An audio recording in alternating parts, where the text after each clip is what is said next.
नमस्कार दोस्तों, हमारे चैनल जुडिशियल व्यू में आपका बहुत बहुत स्वागत है। जैसा कि हम चर्चा कर रहे थे पिछली वीडियो में कि यूपीएचजीएस 2023 का प्री एग्ज़ाम मार्च में लगभग तय है और ये परीक्षा होने की पूर्ण संभावनाएं बन रही हैं।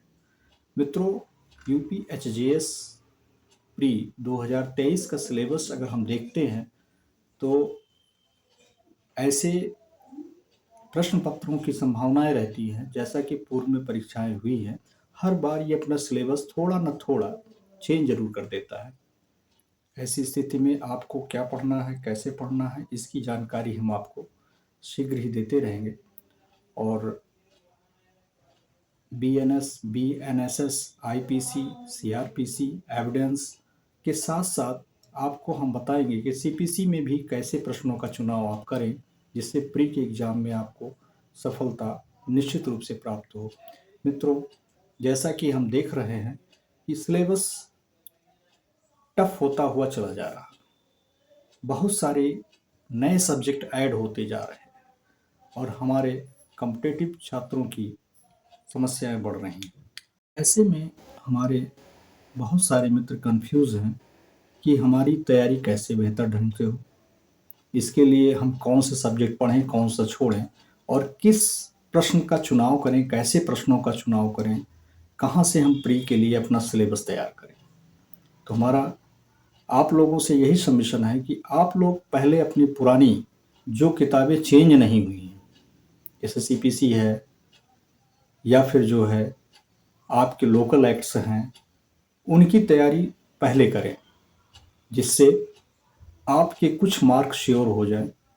इसके बाद अगर जिन बच्चों को आईपीसी, सीआरपीसी, एविडेंस की अच्छी तैयारी है तो वो बीएनएस, बीएनएसएस और जो नई एविडेंस आई है उसकी तैयारी कर लें।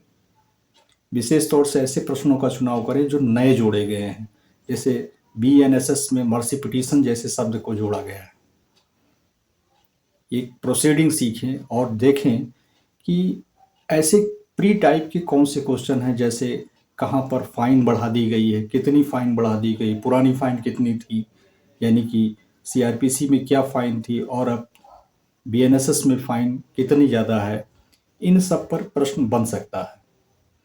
इसके अलावा जीएस में हम बात करते हैं तो खेल कूद पर कई प्रश्न पूछे गए हैं, अवार्ड्स पर कई क्वेश्चन पूछे जाते हैं, फिल्मी अवार्ड्स पर बहुत सारे क्वेश्चन पूछे गए हैं। इसके साथ साथ में जो हमारे चीफ जस्टिस या हाई कोर्ट या सुप्रीम कोर्ट के न्यायमूर्ति हैं, उनके द्वारा अगर कोई बुक लिखी गई है तो अक्सर परीक्षा में पूछी जाती है। और इसके साथ साथ में ये भी पूछा जाता है कि लीडिंग केसेस कौन से थे। तमाम मामले 2018, 19, 20, 21 में डिसाइडेड होते हैं। जो लीडिंग केसेस होते हैं, बहुत ही फेमस केस होते हैं, ऐसे क्वेश्चन के रूप में आते हैं कि ऐसे केसेस का नाम दे दिया जाता है और पूछा जाता है किसके द्वारा डिसाइड किया गया या फिर इस केस में क्या डिसाइड हुआ। तो मित्रों, इसके लिए हमें नॉलेज बढ़ाने की ज़रूरत है और हमें रेगुलर केसेस अध्ययन करने की ज़रूरत है, अपडेट रहने की ज़रूरत है, जिसके लिए हम जो है तमाम किताबों का नाम आपको बताएंगे, जिसके माध्यम से आप अपने केसेस स्टडी कर सकते हैं। और आप देखते हैं कि बहुत सारे प्रश्न नए तरीके से बन के आते हैं जो पहले नहीं बने थे।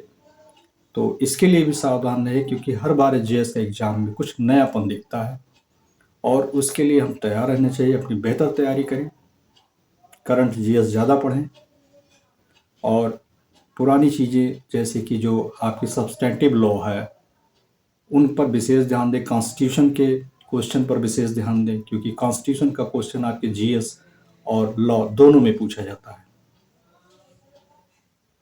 तो हमारा आपसे यही निवेदन है कि हमारे सिलेबस को विशेष रूप से पढ़ें।